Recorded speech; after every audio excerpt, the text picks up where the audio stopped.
Hello, my name is Emily Morrow. I am a student at Oregon State University. I'm majoring in oceanography and hopefully graduating this next year. I did this internship over the summer with the Oregon Coast Aquarium, MSI internship with the Ada Hatfield. Thank you everyone and all for allowing me to be here and to do this work.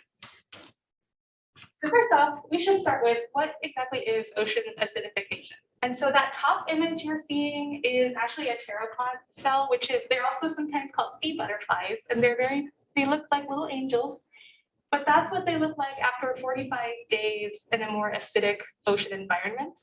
And then similarly, down there on the bottom left are some oyster larvae, which that's only 4 days, because oysters actually grow their shells very, very quickly during their first few days of larval stage. And if they are in a more acidic environment, that doesn't happen right. So ocean acidification is sometimes called the evil twin of climate change because they share a source, which is the carbon dioxide that is present in our atmosphere. That's absorbed by the ocean, and it creates a chemical process that makes carbonate ions unavailable to marine life that use them to build their skeletons or their shells.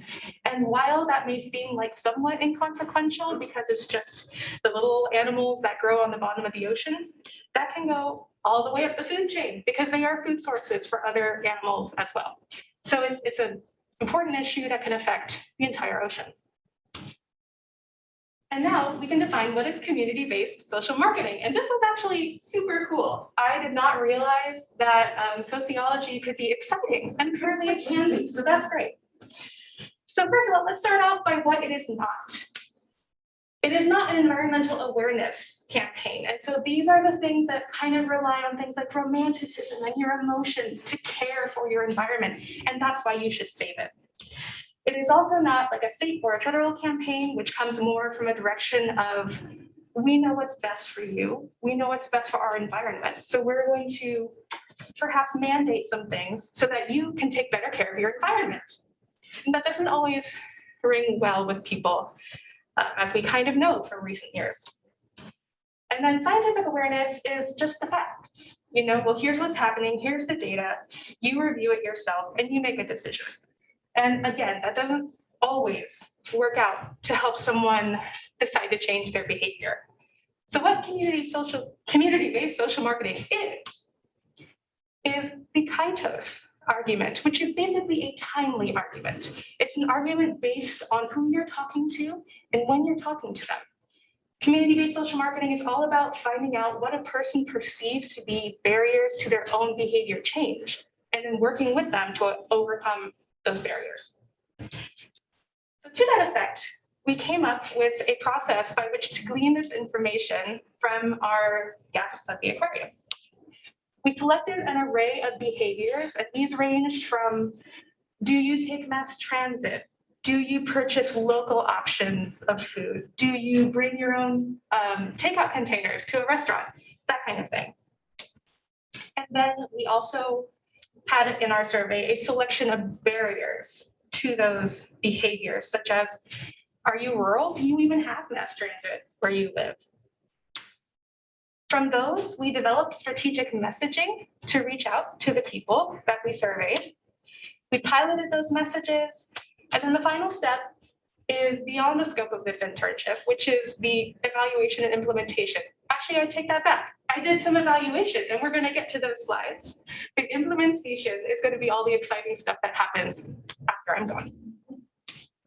So phase one, data collection. This, again, was super cool. It was way more exciting than I thought it was going to be. Go get surveys done and taken kind of sounds boring, going to be honest. But actually doing it was very, very cool.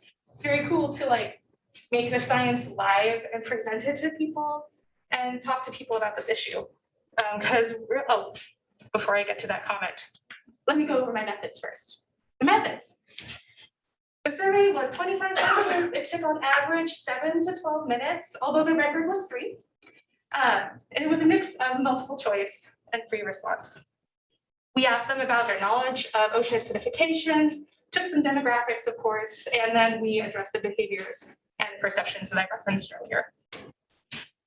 Every 4th person to enter the room was invited to participate, and I will add that that room had 3 entrances. So So my brain is well exercised.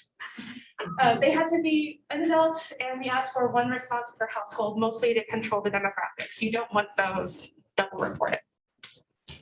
So as far as the knowledge of ocean acidification amongst aquarium guests goes, it's not super great. About, it was 46% had even heard the term before. The majority had not. And this is actually, this was the average. On any given day, it was between 50 to 70% who hadn't heard of it. It was really widespread on a day-to-day basis. Yet, because this is all about making them more aware, and it's going to be great. So one of the questions we asked, what do you think causes ocean acidification? The top two answers were pollution and unsure. And unsure actually refers to any answer I received that was like a IDK, N/A.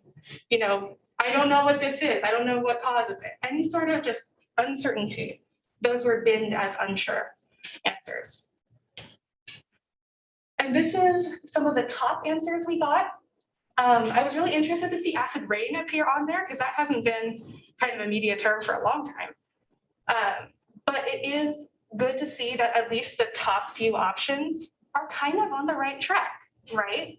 So even if pollution is somewhat incorrect because it's just a little too vague to be helpful, everything is at least in the right direction. So that's a positive.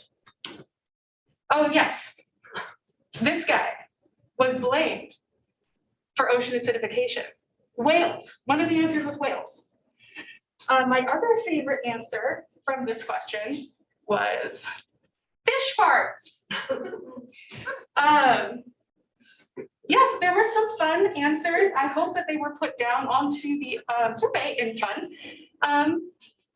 Yeah, I just wanted to tell you guys about those. Okay, but back to the more serious stuff. So why do you think ocean acidification might be a problem for marine life? And so this was a free response where they could, write in their own answer. So the top two answers were kills marine life and again, unsure. But also again, they kind of have the general idea. Habitat loss was the biggest miss, but generally there's a sort of glimmer of understanding. They were then asked to pick from a list which marine animals they thought were the most impacted by ocean acidification. And this one was very interesting because the top two answers were all of the above and the charismatic macrofauna. And all of the above could definitely just be well, shoot, I don't know. All of the above is there. I'm picking that one.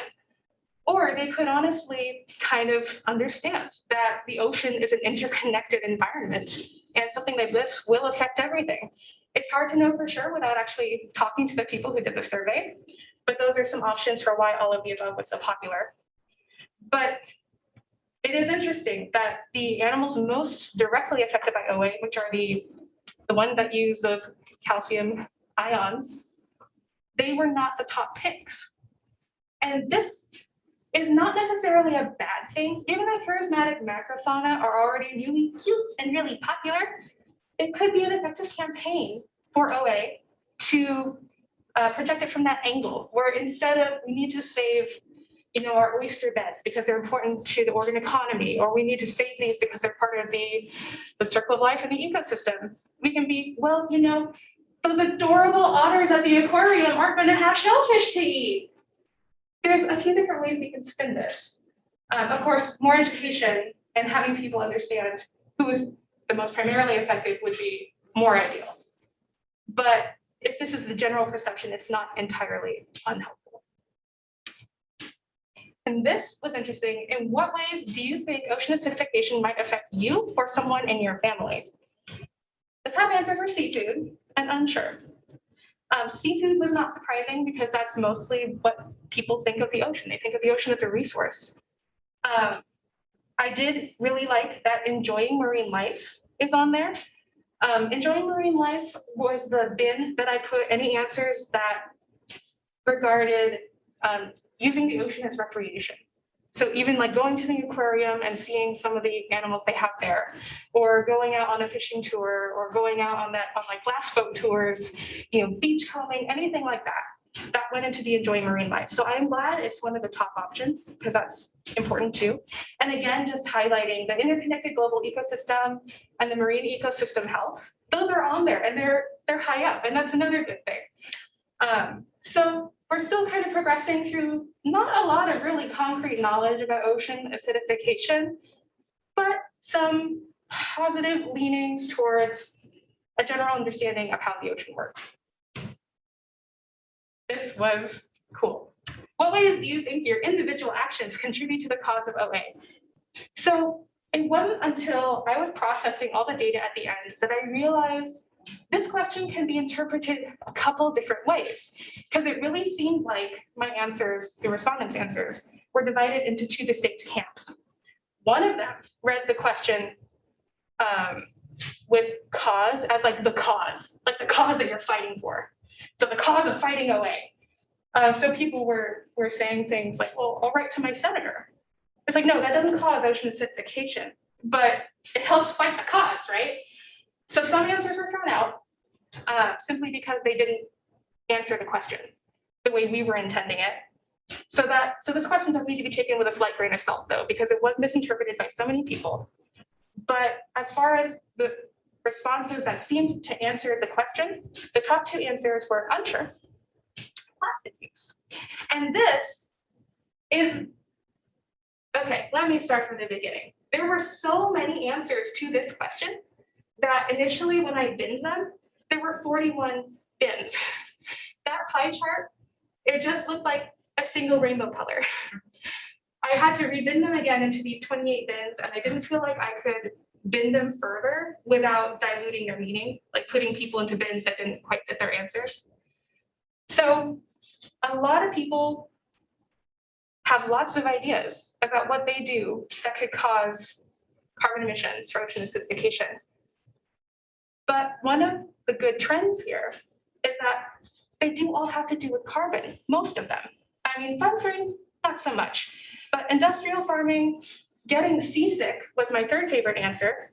I did actually, tangent, I spent some time trying to do the math on how many people would have to give their gift to the ocean in order to raise the ocean's pH by one number, but that math was taking too much time, and I realized I should spend my time on actually presenting the presentation.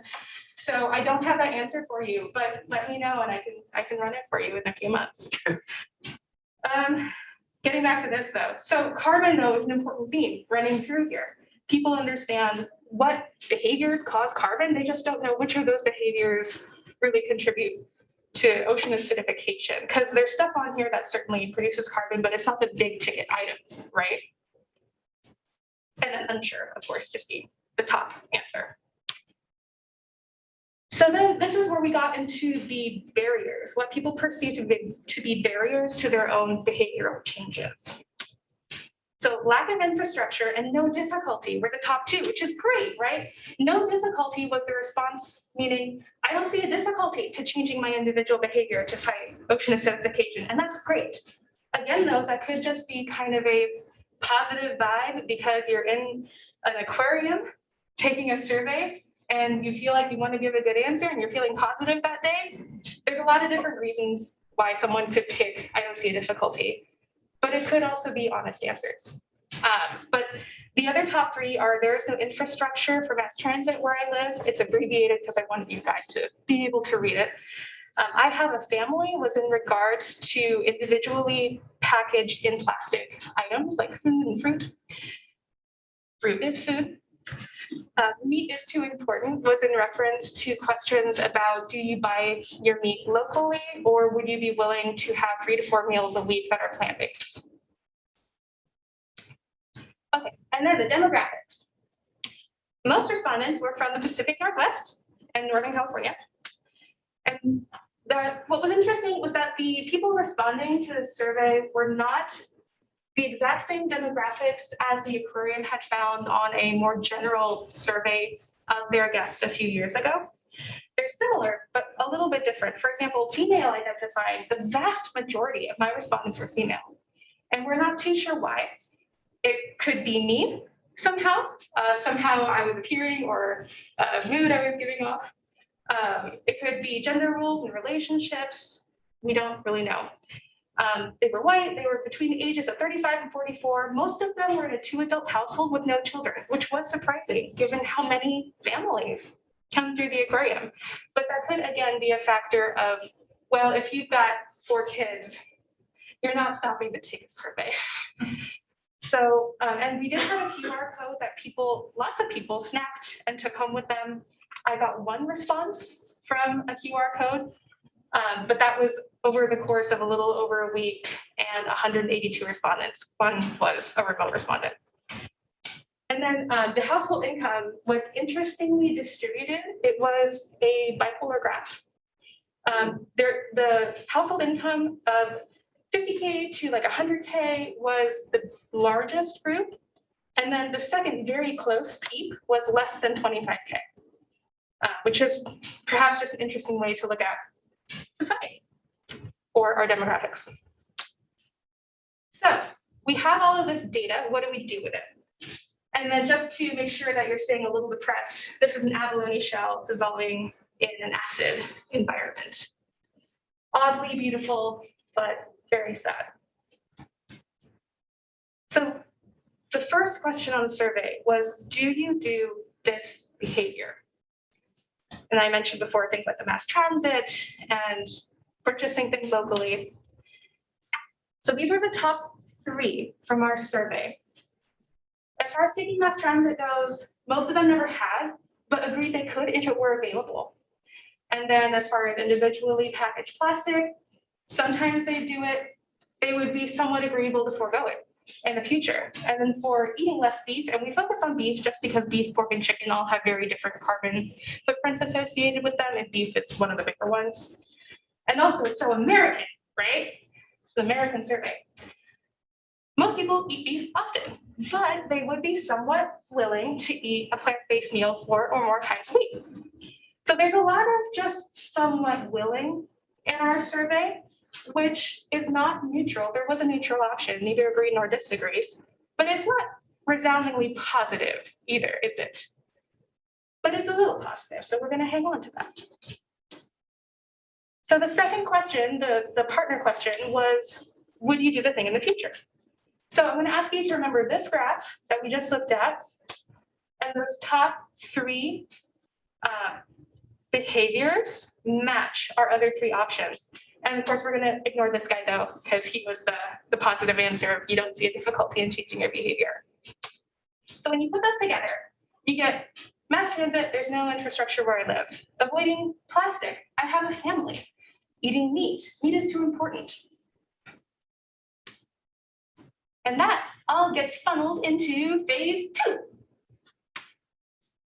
which involved a lot of writing, which was harder than I thought it would be, honestly. We wanted to create messages with these 4 components in them. This is a process, kind of a guideline set up by the community-based social marketing method, where you introduce awareness, so a little hint of education in your statement, and then you introduce the behavior that is currently being exhibited, and you acknowledge the barrier to it, and then you offer motivation to get across that barrier. And you should result in kind of a cohesive, community-based social marketing style message. So for this phase 2 survey, I actually can't remember if I said phase 1 was all on tablets. Phase 2 was on clipboards, as you can see there, for that person who looks a lot like me. And there were 3 pairs of messages. It was 3 different topics, and then 2 versions of the same message for each topic. And this again took 7 to 12 minutes to complete. They were asked to underline in red phrases that they didn't like, and in blue phrases that they did like, and then pick which message they preferred between the 2 alternate options. And then every 4th person to enter a room, they had to be an adult, but this time multiple responses per household were accepted because when that was piloted, they were determined to be different. They were giving different answers. So the results of that A lot of people liked when a message began with a question, which I found personally confusing because I always found, did you know that climate change exists, to be a little patronizing, right? Obviously not that statement, but when a question starts off a phrase, I always found it a little off-putting. I was wrong. Most people love this. Most people really liked it and they made a point to say so. And those starting sentences got a lot of likes in our analysis. They also really appreciated the use of examples. So for our plastic message, we had phrases in there such as buy bulk or buy a box of crackers and distribute them out rather than buying things individually packaged. They really like that kind of stuff. They really appreciated facts. A lot of people asked for more facts, and I kind of wish I'd been able to talk with some of these people because ideally, these messages would be part of a larger presentation or a larger exhibit, right? These questions wouldn't just be stood alone on a little sign in the middle of the aquarium somewhere. So there would be context, there would be more facts available. I didn't want to make the messages too long, right? Because then no one will read them. So there was a balance between wanting more facts and wanting things to be shorter. And they wanted even more facts, though. They wanted to know more about what these messages were intended for, which I thought was really great. It showed a lot of community, curiosity, involvement in this process. Another thing that really surprised me is the call for positivity. I am a cynic. I consider myself a pragmatist. I also consider myself a scientist, scientist in training. And I find it very hard to try to think about something like ocean acidification positively or climate changes positively. But something that I learned during this internship is that it's not that you have to package this up with glitter and sparkles. It's just that you have to give people a little bit of hope. You can't tell them that there's actually a lot of headlines right now saying it's too late for some things, like it's too late for, I think, the North Atlantic current, and like it's too late for Greenland because it rained there yesterday. And that is not going to help people change their behaviors to help save the things that we can't still save. So positivity is something I realize is extremely important amongst the people that we are reaching out to. They also really liked compromise. My personal tie to this is that I was a vegan for 5 years, and writing these meat messages was really interesting to me because knee-jerk, I'm not vegan anymore, but I kind of wanted to be like, it's all or nothing, right? If you're going to help all the way. What's the point of doing a halfway measure? The point is, people like halfway measures. You don't have to attack someone's personal preferences or family traditions or cultural preferences in order to get them to reduce their beef content. And get enough people to reduce their beef-related carbon emissions, that's better than not having convinced somebody because you came on too strong. So compromise was another really important thing that people were asking for. Okay, so this is one of the final messages that we came up with. Ultimately, we had those 2 alternate messages and we squashed them into one. And this is the plastic one, I believe. Yes.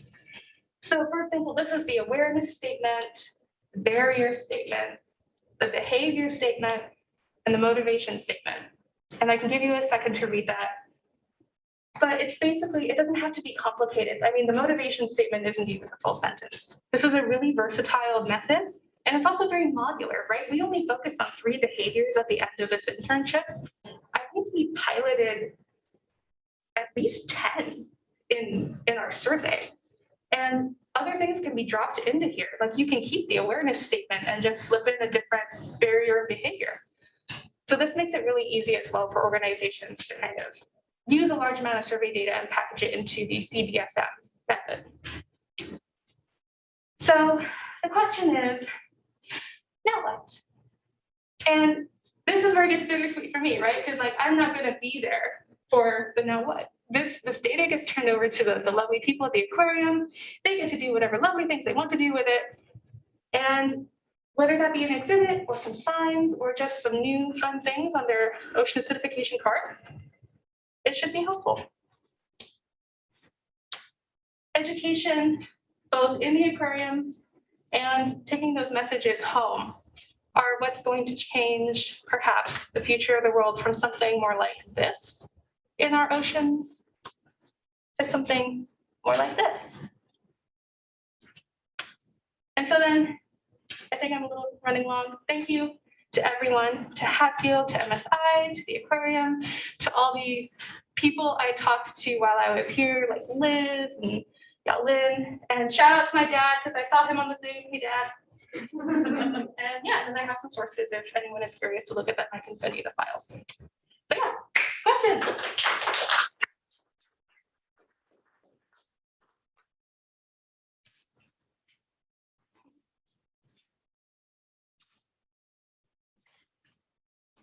Just scoot away if that's okay. I guess this is more of an observation than a question, but Yes. we didn't actually talk about this until I've been in part on this. You know, post-pandemic, thinking about our demographics, the aquarium's been the busiest it's been since we had that whale. And so our demographics may have shifted a little bit this summer, right? So that's something to keep in mind when you're thinking about writing the report. And for us at the aquarium to reflect on, we've had a really weird summer. That's true. I alternately pretend like nothing had happened and then realize it did. So that's actually a really good point. Yeah. Thanks, Emily. You, that slide about 3 or 4 ago where you had the green scene first meeting and the scene, that seems to be where the most effective messaging is going to come from, right? And it connects to what Sophie was talking about with the dock box. You're holding this beautiful meal in your hand and you have a chance to give a message about, hey, it may not be there. Or here's an organism. Hey, it's really being effective. So right then and there. Yeah, that's why I really wanted the internship specifically at the aquarium too, because like the ocean, anyone can go to the coast and look at the water, but it's such a lost world to most people. It's out of sight and it's out of mind. And places like zoos and aquariums are the place to go to put people face to face with the things that we're going to be losing and make it real. And yeah, help it be a more solid take-home message.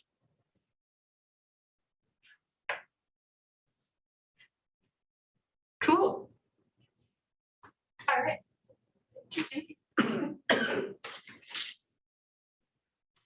Question on the line. Oh, yes. Is the Oregon Coast Aquarium planning to do any exhibit or messaging? I think actually I would have to turn that question over to Carrie, or I can get back to them. No, that's fine, I can answer it. So we are actually in the middle of master planning, and starting next year, we will be remodeling all of our indoor galleries with all new signage. And conservation messaging will be a bigger part of our messaging. It's right now, it's mostly natural history messaging. And ocean acidification is one of our priority topics. So I can't tell you what it will look like, but it will be there embedded in the exhibit.